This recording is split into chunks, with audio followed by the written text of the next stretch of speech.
그럼 오늘 공부에 들어가 보겠습니다. 저기 138페이지 공장. 제가 전번 시간까지 이제 조명 계산을 얘기했어요. 그러면 나머지까지 오늘 다 뛸 텐데 이 테이블은 제외하고 그러면 중간중간에 중요한 부분들만을 제가 짚어서 가겠습니다. 그래도 순서대로 쭉 가면서 제가 중간중간 짚어서 가는데 제목만이라도 여러분들한테 나한테 듣고 이 부분은 좀 이렇게 중요하다. 이 부분은 요거 얘기하는 거다. 이렇게 들어가면 여러분들이 혼자 공부하실 때 이거를 갖다가 정리할 수 있는 그런 부분이 된다라고 해서 제가 일부러 전부 다 스캔을, 시간이 많이 걸리는데도 이걸 스캔을 다 받아 가지고 왔어요. 이제 뭐 사무실이냐 주택이냐 공장이냐 여러 가지에 따라서 그 조명의 타겟이 달라지기 때문에 우리가 이제 거기에 대한 연출을 하죠. 그래서 가정 같은 경우는 주택 같은 경우는 이게 쉬러 오는 공간이기 때문에 일단 쉬는 조명 연출을 해줘야 되고 그 공장도 이제 스피드가 빠르거나 정밀도가 높으면은 거기에 대한 맞는 거, 일반적인 안전사고라든지 이런 부분들에 대한 부분을 얘기해서 조명 레벨하고 공장에서 조명 방식들을 여기 얘기를 쭉 하고 있어요. 그래서 여기까지 그걸 얘기를 하고 있고 이거 보시면 되는 거고 그 다음에 이제 사무실은 명시 조명을 전반적으로 하기 때문에 앞에서 분류를 나눠놓고 이렇게 명시 조명에 대한 부분을 얘기하죠. 그래서 조명은 옛날에 지철근 교수님이 쓴 조명공학 그게 기본서이기 때문에 그것에 다 들어가 있어요. 그걸 이제 풀어놓은 게 어떻게 보면 이런 부분들에 대한 내용이라고 보시면 돼. 이제 사무소에서는 이제 비의 글레어 모델링이라는 게 있는데 이게 이제 여러분들이 뭐냐면 이런 새로운 용어가 나오면 그런 부분들에 대한 용어를 여러분들이 좀 이렇게 용어를 잘 보셔야 돼. 그러니까 창문이 이게 시루엣이 이렇게 있으면 내용을 들여다보면 아무것도 아닌데 그런 것들을 이제 가지고 조명이 있으면 이렇게 이제 바깥에 창측이 햇빛이 강하면 이쪽에서 만약에 사람이 보게 되면은 여기 실루엣이 생겨가지고 표정이라든지 이런 부분들이 안 나오잖아요. 그래서 그런 것들을 감안해가지고 이 창측의 조명을 어둡게 하는 게 아니라 더 밝게 한다. 그러니까 상식적으로 생각하면 창측에서 바깥에 빛이 들어오기 때문에 어떻게 보면 이렇게 창측 조명을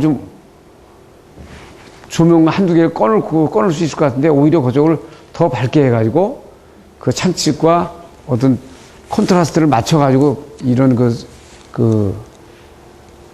글레어 모델링을 좀 해줘야 된다는 얘기예요. 그 내용이 있어요. 그리고 이제 학교는 대부분 이제 어떻게 하냐면은 이거 다 마찬가지인데 여기 용도가 공장, 사무실, 무슨 학교 이렇게 쭉 있으면은 이 조명의 목적 있잖아요, 목적. 적용 대상. 적용 광원. 그 다음에 적용 기법. 이렇게 되는 거예요. 그 다음에 여기에 이제 설계 조도. 이렇게 들어갈 수 있지.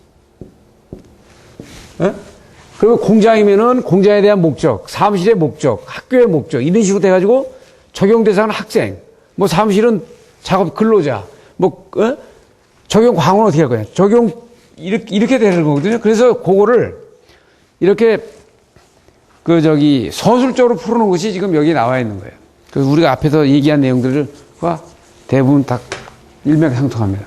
그러니까 학교 같은 경우는 학생들과 가르치는 입장과 학교에, 수업을 받는 입장이 학생 입장, 두 가지 입장이죠. 그러니까 가르치는 입장에서는 학생들을 볼 때 이 광원이 눈이 부시지 않아야 되고 학생들은 글씨가 잘 보여야 되고 피로감이 적어야 되고 두 가지 목적이에요. 병원이다. 두 가지 대상이야. 한 세 가지 되겠나요? 첫째는 환자. 환자가 일단 누웠을 때 눈부심을 일으키지 않아야 되고 그 다음에 병을 진료하는 간호사나 의사들이 진료하기 적절해야 되고 그 다음에 거기에 면회를 왔으면은 면회를 온 그 가족들이나 이런 사람들이 거기에 맞는 조명을 해줘야 되죠. 그러니까 세 패턴이야. 그럼 만약에 내방객이 없는 진료에 내방객이 없는 면회가 안 되는 환자하고 의사만의 그 공간이다 그러면 두 가지의 대상문에 대해서 대상 인원에 대해서 그 조명 연출을 해주면 되죠. 그러니까 학교는 가르치는 사람과 받는 사람의 입장이다. 그래서 이제 이 가르치는 사람의 입장에서는 여기 앞에 광원이 위치를 해가지고 눈부심이 있으면 안 되니까 이 뒤쪽으로 다 몰고 뒤쪽에다 몰아가지고 보는 그 학생으로 하여금 그 눈부심이 적으면서 그 조도를 확보할 수 있도록 하고, 그리고 이 바깥의 채광이 반사를 해가지고 이게 오히려 그 피도를 발생해가지고 보이는 게 안 좋기 때문에 옛날에는 여러분들 학교를 지으면 전부 다 창문을 만들어가지고 커튼을 쳐놨는데 커튼을 쳐놔도 그 빛이 들어오기 때문에 그게 좋은 학교 건물이 아니죠. 그래서 요새는 중고등학교를 보게 되면 이 창문을 굉장히 좁게 만든다고, 좁게. 그래서 자연 채광이 안 들어오도록 적게 들어와야 어떻게 보면 자연 채광이 적게 들어오고 안에 실내 조도로다가 일단 돼야 학생들이 그 상당히 좋은 조명 조건 안에서 있는 거예요. 그러니까 창문을 크게 만들어 놓으면 안 된다 이거지. 그러니까 이런 것들이 이제 그런 측면에서의 두 가지 측면을 보고, 지금 보시면은 강당은 이제 뭐 강당 조명이 여러 가지 있었지만은 이제 병원에서는 지금 보면은 크게 세 가지예요. 그렇죠? 의사, 환자, 간호사, 뭐 내방계 이런 입장이기 때문에 요거에 대한 부분을 이제 환자들이 누웠을 때 이 조명 방식을 눈부심이 적게끔 해서 거의 루바를 씌운다든지 해서 광원이 직접 안 들어오게 하는 방법. 그러면서 진료에 대한 부분은 약 1500룩스나 뭐 그다음에 수술실에 대한 뭐 이런 것들은 이제 그렇게 되는 거예요. 그러니까 패턴을 조평은 그러면 그런 것들을 이렇게 딱 나눠놓고 이렇게 분류해서 이렇게 보면 생각이 여러분들이 쉽습니다. 그죠? 여기서는 요걸 언더라인을 좀 쳐주는데 생선품 매장 이렇게 해가지고 여기 이제 소매점 매장 중에서 생선품 매장이 나오는데 그 고기들을 이렇게 놔놓고 살아있는 고기는 막 관계없습니다만 죽어있는 고기들을 놔놓고 위에서 쏠 때는 특히 생선 같은 경우는 백열등이나 빔라이트를 쓰면 안 됩니다. 왜냐면은 거기서 적외선이 많이 나오기 때문에 적외선이 그 생선의 표면을 갖다가 우리가 적외선 사우나라고 그러잖아요. 그 적외선이 이 피부에 깊이 파고 들어가가지고 어떻게 보면 이게 생성하는 효과가 있기 때문에 실제 생선 같은 경우는 이렇게 굉장히 빨리 상하게 만드는 부분이 있기 때문에 이런 부분들은 이제 색감을 내기 위해서 연출을 잘못하다가는 그런 부분에서 이제 결정적으로 이 상품에 문제가 있을 수 있어요. 그러니까 그 수은등, 형광 램프를 쓰는 것이 좋다. 이 생선 가게에서는 이 백열등 쓰는 게 백열등을 상당히 많이 연출하는 것은 상당히 안 좋다. 왜냐하면 백열등 자체가 적외선이 많이 나오기 때문에 적외선이 그 생선의 피부에 좀 그런 부분에 좀 그 제품의 문제를 야기시키죠. 그래서 저번에 분광분포에 대한 얘기 제가 했는데, 만약에 소고기 같은 경우는 오히려 그래서 소고기 이런 정육점 가보면 형광등에다가 빨간색을 나타내는 형광등을 설치하잖아요. 거기다 백열등을 설치하지 않고. 그래서 빨간색이 더 빨갛게 보이는데, 단 백열등이 아니고 형광등이다.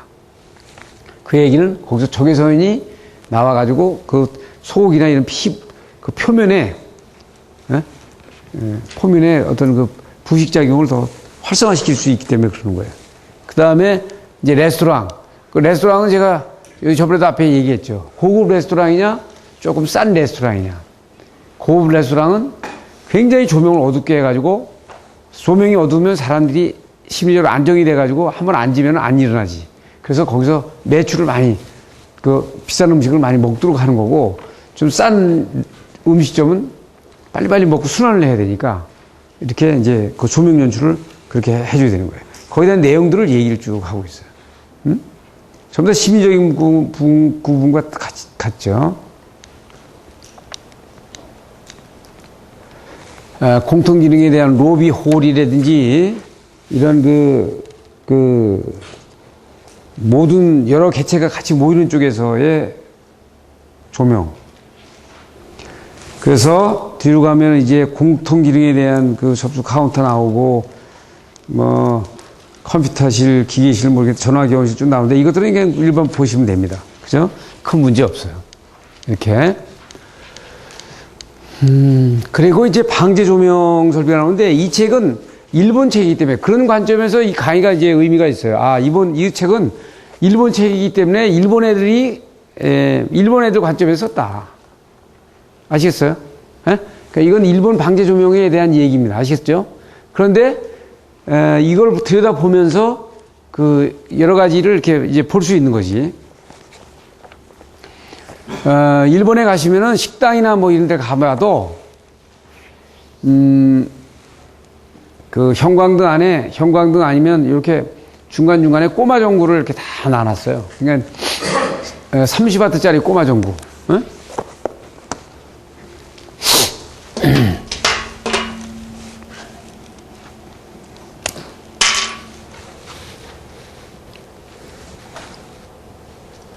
이렇게 똑재 해가지고 이렇게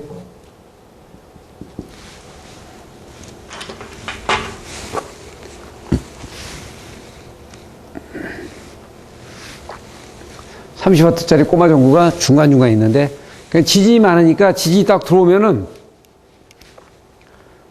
이제 이 꼬마 전구가 켜지는데 얘들은 이제 이거를 비상 라인으로 통해 가지고 배터리나 축전실이 있으면 비상 라인으로 다 이렇게 오게 되면은 지진이 오게 되면 이 전선이 끊을 수 있죠. 그죠? 전선이 끊을 수 있으니까 이 뒤에다가 이 배터리 내장형 이렇게 해가지고 여기 레버를 걸어가지고 켜서 확인할 수 있고 배터리 내장형에 평소에 이제 충전이 되다가 전원이 끊어지면 자동적으로 딱 들어오도록 만들어서 이렇게 이게 방지 조명을 철저하게 해놓은 부분을 볼 수 있어요. 그래서 일단은 여기서 소개하려고 하는 거는 일본 애들의 그 생각을 우리가 들여다볼 수 있다. 이 이제 재발생 시의 특성은 이제 피난 심리는 항상 사람이 몰려가는 쪽으로 몰려온다. 만약에 여기 강의실하는데 갑자기 불이 꺼져가지고 불이 탁 났으면은 여러분들은 어디로 도망가냐면 첫째 불이 난 것으로부터 멀리 피하려고 해요. 그러니까 만약에 불이 저쪽에서 났다. 그러면 이쪽으로 피하죠. 만약에 불이 이쪽에서 났다. 그럼 이쪽으로 피하려고 한다고. 그러니까 먼 곳으로 피하려고 그러지. 그 다음에 한 사람이 한 곳으로 다 달려갔다. 그러면 그쪽이 대피로인 줄 알고 일단 한 사람이 저쪽으로 튀었다. 그러면 저게 대피로인 줄 알고 일단 다 몰려간다고 저리로. 응? 그러니까 추종 심리가 있어요. 그러니까 죽는 데서 다 몰려서 죽는 거예요. 응? 그 다음에 뭐예요? 일단 밀고 나가려고 그래. 그래서 모든 그 영화관이나 이런 데는 이 문이, 강당이나 이런 문이 이게 안으로 여는 게 아니라 바깥으로 열게끔 돼 있어야 되고 지금 이런 데도 이제 잘못되어 있는 건 뭐냐면 이 문이 이렇게 손잡이식이 아니라 이 레바식으로 해가지고 탁 레바를 누르면 이게 자동으로 딱 열리게끔 돼야 돼요. 그래서 이런 신촌이나 이런 데 영화관에 가보면은 저는 진짜 무서워. 어떻게 보면 가서 보면은 멀쩡하게 이렇게 영화관이라고 돼가지고 이쪽은 비상구도 없어. 한 군데만 있어요. 그런데 몰리면은 다 죽는 거지. 그러니까 그러면서 이제 그 캄캄할 때 습관된 대로 간다. 그래서 이제 계단이라든지 이런 것들이 제 규격으로 다 돼야 되는 그런 부분이에요. 이건 심리적으로다가 이 패닝 길 때 자동으로 움직이는 심리 효과를 맞춰주도록 이렇게 해야 된다. 재발생 시에 물건의 보임새 문제. 비상용 조명 장치는 조건. 이게 이제 일본 얘기입니다. 그래가지고 이제 이 조건이 여기에 보는 것처럼 조명 등 문제, 여기에 그 전원 문제, 이런 문제들이 이제, 장단점에 대한 부분을 이제 해줘야 되고, 그래서 여기에 얘네들이 이제, 사용전원, 비상전원 해가지고, 같이 쓰는 거, 전지 내장형, 전원에서 같이 들어오는 거, 이렇게 해가지고 형태를 놔두는 거예요. 지금 이거는, 그래서 처음에도 우리 한국도 일본 거를 많이 갖고 왔다가 지금 이제 ISO 규격으로 바뀌면서 이게 이제 ISO 규격은 거의 미국 방식입니다. 그래서 이것이 지금 어떻게 보면 믹스가 돼 있죠. 그래서 우리나라에서는 지금 이제 KS 규격으로다가 크게 한번 요동을 칠 것이 제가 항상 말씀드리는데 소방설비 규격입니다. 소방 설비 지금 스프링클러라든지 감지기라든지 이것이 옛날에 일본 방식으로 되어 있는 것이 지금 국제화 안 돼 있어요. 이것이 이제 국제교육으로 가야 되는데 그 국제교육은 ISO 교육인데 거의 미국 스탠다드로 돼 있어. 근데 그걸로다가 전환하는 것이 지금 가장 나머지 우리가 남아있는 과제입니다. 과제. 전선 바뀌듯이 한번 큰 요동이 일어날 거예요. 그러니까 누군가가 그 부분에 대한 거를 저기 하고 그걸 치고 나가줘야 되는데 그런 사람이 지금 소방이 지금 없는 것 같아. 그래서 이제 비상등을 켜놓으면 이런 벽면에 그 그림자가 생겨가지고 이런 부분이 어두울 때는 여기가 이제 사람이 대피하는 공간이면 이게 별도로 해줘야 되는데 만약에 대피하는 공간이 아니면 적용이 안 되는 부분이다. 그리고 이제 비상 발전도 그래서 무슨 45초 이상 뭐 전원을 확보해야 되고 물맛 동안 켜줘야 되고 뭐 이런 것들은 아주 일본 애들이 아주 철저하게 잘 지금 하고 있죠. 비상등 조명의 조명 설계, 조도 뭐 구하는 방법, 배치하는 방법 뭐 이것들을 해놨는데 이것도 이제 이건 일본 방식들이에요. 이제 미국 방식하고 어떻게 되냐면 미국은 여긴 지금 그게 없네요. 여긴 미국 방식도 아니고 이게 무슨 이건 미국에는 이런 조명들을 놓는 게 아니고 이 서치라이트 식으로 해가지고 내장형 배터리 내장형 해가지고 요소에 복도하고 있는데 설치해놨죠. 그거 미국은 이제 그런 방식으로다가 지금 설치를 다 하고 있고요. 이렇게 일본 애들은 아주 조그만 꼬마종구 백열등으로다가 아주 일정한 간격으로 다 설치하는 방법들을 이제 설치하고 있는 것이 일본 방식이에요. 대상물, 비상용 조명기계 설치 장소, 뭐 건축법, 무슨 뭐 소방법 이래가지고, 그 다음에 유도등에서 목적과 종료해가지고, 이제 피난구 유도등, 통로 유도등, 객석 유도등. 우리도 이제 이게 옛날에는 유도등이 조그맣다가 이것이 이제 그 일본 방식을 이제 채택을 해가지고 저렇게 크게 피난구 유도등하고 이런 부분들이 이제 우리가 일본 거를 이제 많이 벤치마크에서 나와 있는 그런 부분도 보여주고, 뭐 어떻게 설치하느냐 그 규격에다 놔놓고 설치하는 높이 뭐 이런 것도 나왔는데 이거는 정확하지 않습니다. 지금 소방법하고는 좀 안 맞을 수 있으니까 여러분들이 참고만 하시면 돼. 그래서 피난 경로를 따라서 설치해 주는 방법들, 뭐 면제되는 장소, 뭐 유도 표시에 관한 거 있고요. 그 다음에 이제 그 조명 설계에 대한 기초가 들어가는데 이건 전번 시간에 제가 여러분들한테 이제 해드렸어요. 그래서 방사의 비대에 대한 거. 그래서 여기는 이게 지금 최대 시각도가 683 나노메타 루멘4 와트로 돼가지고 최대 시감도가 이렇게 얘기를 하고 있는데 이것은 전번 시간에 내가 그 표를 가지고 얘기한 일본 애들이 쓰다 보니까 거기 조금 수치가 다른데 의미는 다 같습니다. 그러니까 최대 시감도가 1와트 때 최대 시감도를 하는 게 뭐 780 나노메타다. 루멘이다. 이게 683 루멘이다. 이게 480 나노메타에서 780 나노메타 중에서 요 최대의 광속을 내는 게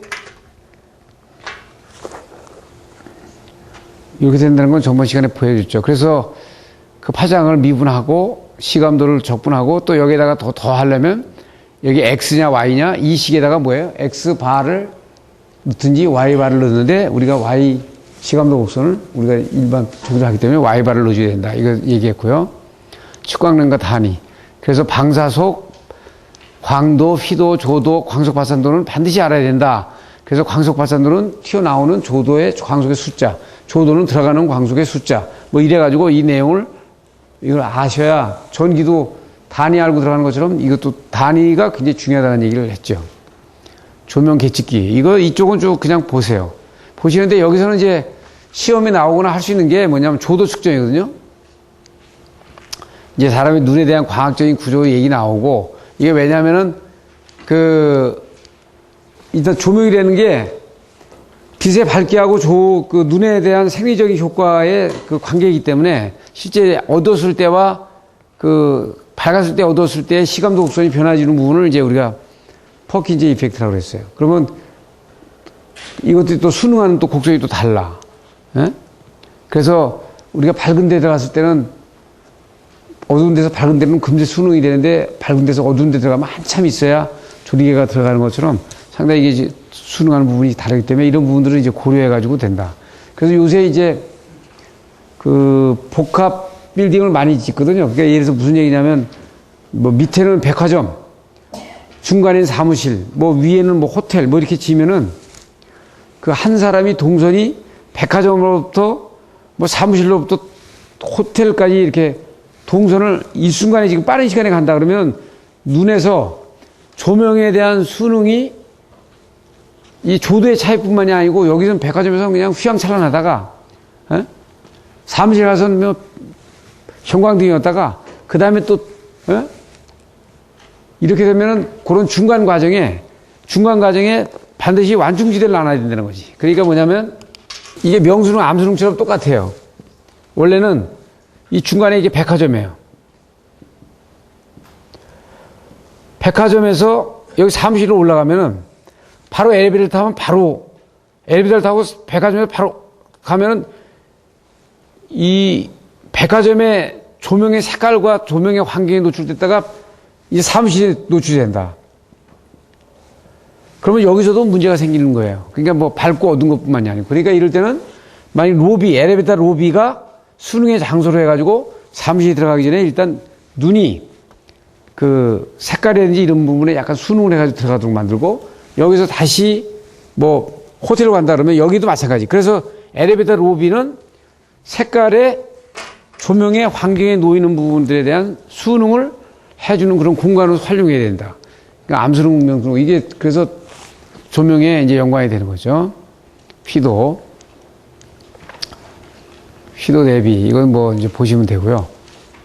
그래서 이제 우리가 눈의 그 시력을 저하는 조명의 조건 해가지고 뭐 휘도 음포의 불균율, 광원, 그래야 눈부심, 시야내, 휘도의 시간적인 변동 뭐 이런 거 있을 수 있죠. 이걸 설명해 놓은 거예요. 그렇죠? 그게 쭉 보이고 여기에서는 이제 우리가 좀 볼 것이 101페이지에 양호한 여기 시지 강력이라고 그랬는데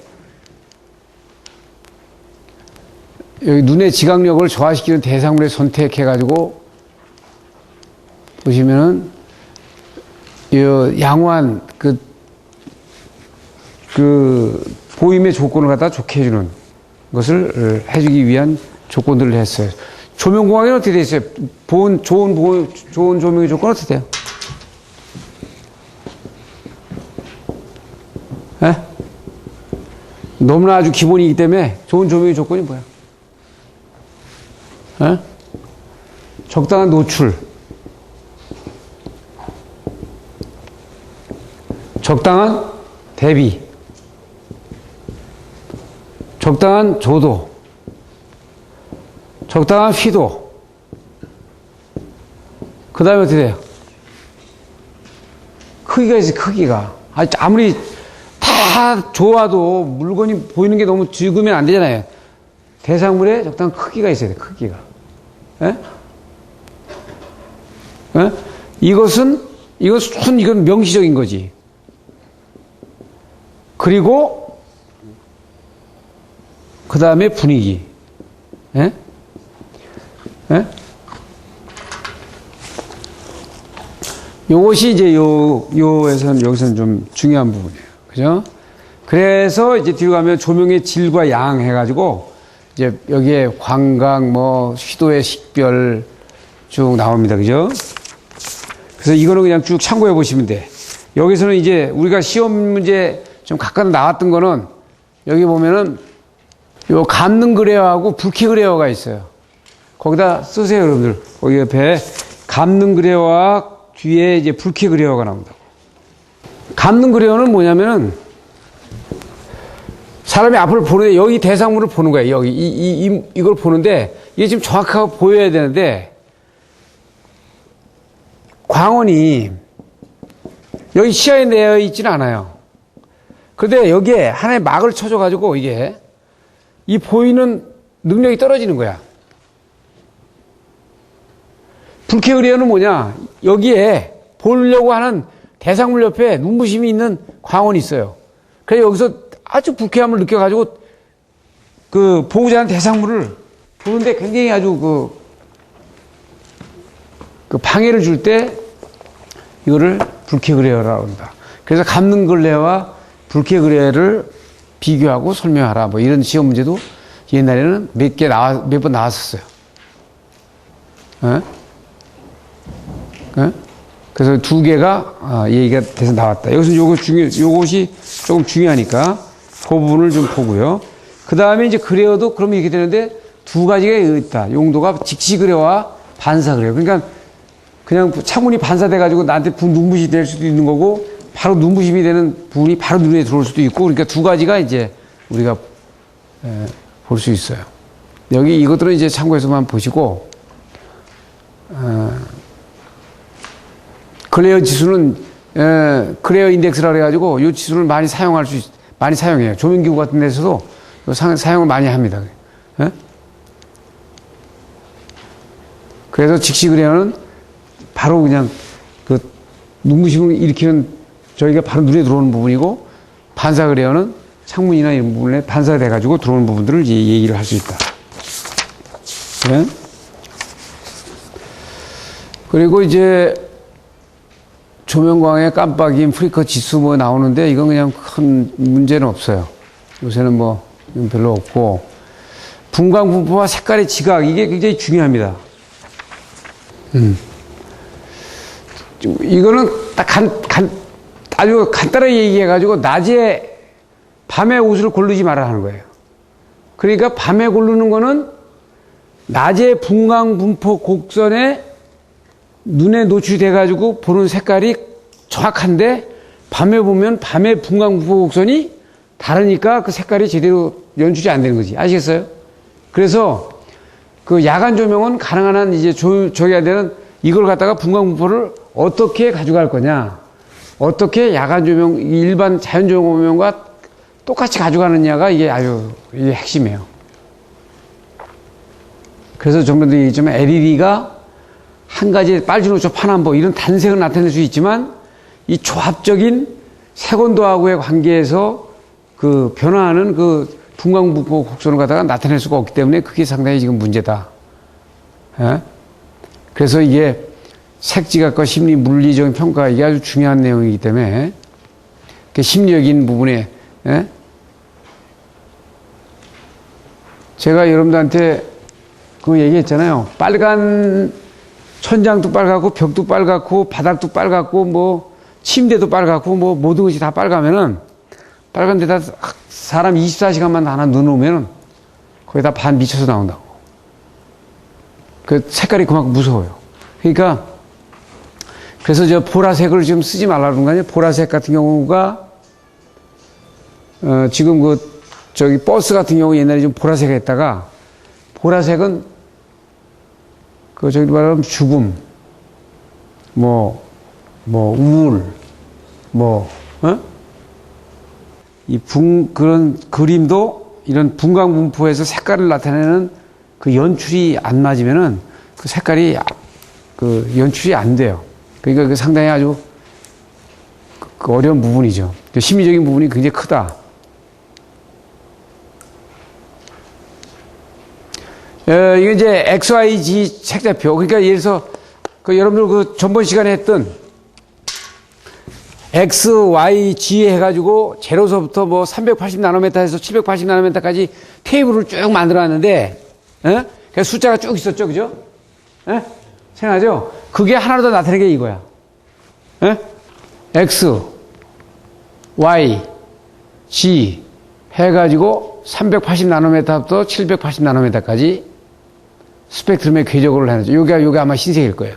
그러면 여긴 요거 파, 남, 이렇게 해가지고 요거 다 합치면은 요게 흑색이 되나요? 백색이 되나요? 이렇게 돼가지고, 요거를 색도 그림으로 나타낸 것이 이 그림이다. 이게 흰색이 되네요, 가운데. 그 색온도는 이게 저번에도 얘기한 것처럼 시험 문제에 나왔던 제가 설명을 했죠. 그래서 아까 얘기한 색 수능. 이 색수능도 조도수능하고 똑같이 아주 굉장히 중요하다. 연색성은 색깔을 나타내는 능력을 말한다. 이게 아주 굉장히 중요하게 얘기했어요.